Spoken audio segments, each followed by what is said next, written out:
قدرمنو لیدونکو سلامونه. د دې مهال مهمو خبرونو ته ښه راغلاست. د خبرونو سرټکي. د ټام ویسټ استعفا. امریکا وایي د طالبانو تر کنټرول لاندې افغانستان سره همکاري دوام لري. د پخوانیو سرتیرو د وژنو دوام. په بدخشان کې طالبانو له یو سرتیري سر غوڅ کړی. له کاره د ښځو منع کول. د خوړو نړیوال پروګرام وایي افغان ښځې د ګټې وټې لپاره ډېر لږ فرصتونه لري.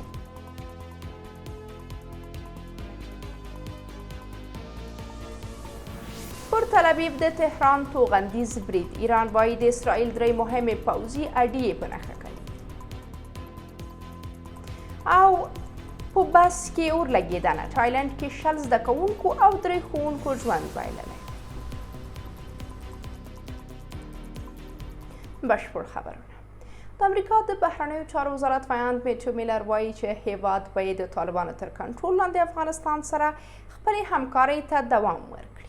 میلر دا څرګندونې سه شنبه شپه مهال د افغانستان په چارو کې د دغه هیواد ځانګړي استازي ټام ویسټ تر استعفا وروسته په یوه خبري غونډه کې مطرح کړي دي. دغه په وینا له دې وروسته به د ویسټ ماموریت د افغانستان لپاره د امریکا شارج د فرق کیرن ډیکر، د افغان ښځو او نجونو لپاره د امریکا ځانګړي استازي رینا امیري او په مرکزي اسیا کې د دغه هیواد د بهرنیو چارو وزارت مرستیال جان مارک مخې ته وړي. که څه هم امریکا طالبان په رسمیت نه پیژني، خو په تیرو 3 کلونو کې د دغې ډلې تر کنټرول لاندې افغانستان سره میلیاردونه ډالره مرسته کړې. بشري حقونو په ځانګړې توګه د ښځو او نجونو حقونو ته درناوی او په هیواد کې د یو ټولګډوني دولت جوړول د طالبانو د رسمیت پیژندنې لپاره د امریکا مهم شرطونه دي.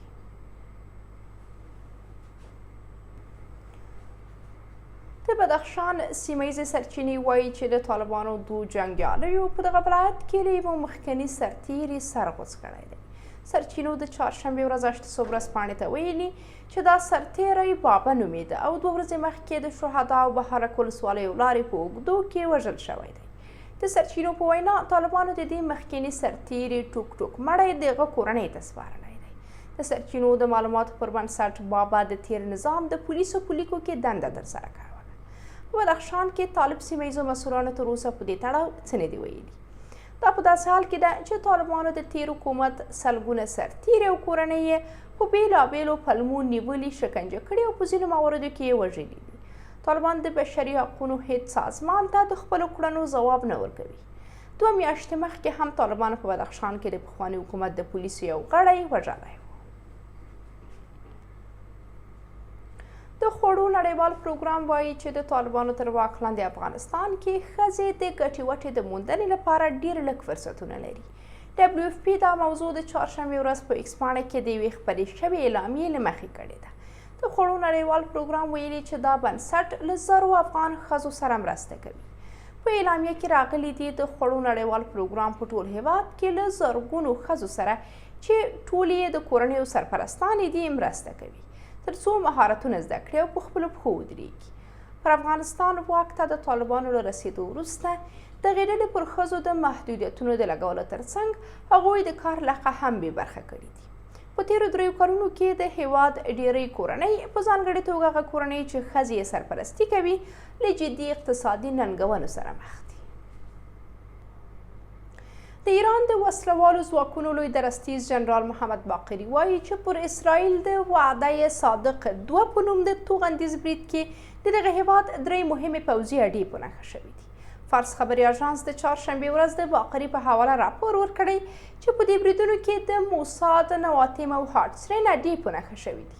د ایران د دې لوړپوړي پوځي چارواکي په وینا د اسرائیل پرلپسې جنایتونو سره سره ایراني ځواکونو د نړیوالو معیارونو په رعایت یوازې پوځي اډې په نښه کړي دي. هغه وروستۍ 2 میاشتې په منځني ختیځ کې د ایران او د نیابتي ډلو لپاره یې ستونزمنې بللي دي. د ایران د وسلوالو ځواکونو لوی درستیز خبرداری ورکړی چې که اسرائیل په منځني ختیځ کې خپل جنایتونه تکرار کړي او یا د دوی هیواد پر حاکمیت برید وکړي، د تهران د تېرې شپې په پرتله له پراخو غبرګونونو سره به مخ شي. باقري ویلي چې پر لبنان د اسرائیل برید د امریکا په شنه چراغ ترسره شو. دا په داسې حال کې ده چې تر دې مخکې د ایران د بهرنیو چارو وزارت ویاند ناصر کنعاني پر اسرائیل د دغه هیواد له توغندیز برید وروسته ویلي وو څه چې تهران وایي پر هغه قاطع عمل کوي. تر اوسه د دغه برید د اټکلي مرګ ژوبلې او زیانونو په تړاو معلومات نشته. د تایلند چارواکي وایي چې په دغه هیواد کې د یوه منځني ښوونځي زده کوونکو په لیږدونکي بس کې د اورلګېدنې له کبله 10 زده کوونکو او 3 ښوونکو ژوند بایللی دی. اسوسییشن پریس راپور ورکړی چې دا پیښه د سې شنبې ورځ د دغه هیواد پلازمینې بینکاک شمال ته څیرمه په پاتمتاني ولایت کې رامنځته شوې ده. د تایلند د پولیسو یو چارواکي ویلي چې په بس کې 9 زده کوونکي او 6 ښوونکي سپاره وو.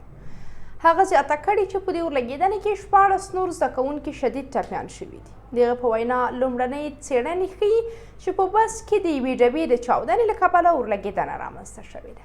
د راپور پر بنسټ د دې بس چلوونکی د پولیسو لخوا نیول شوی دی.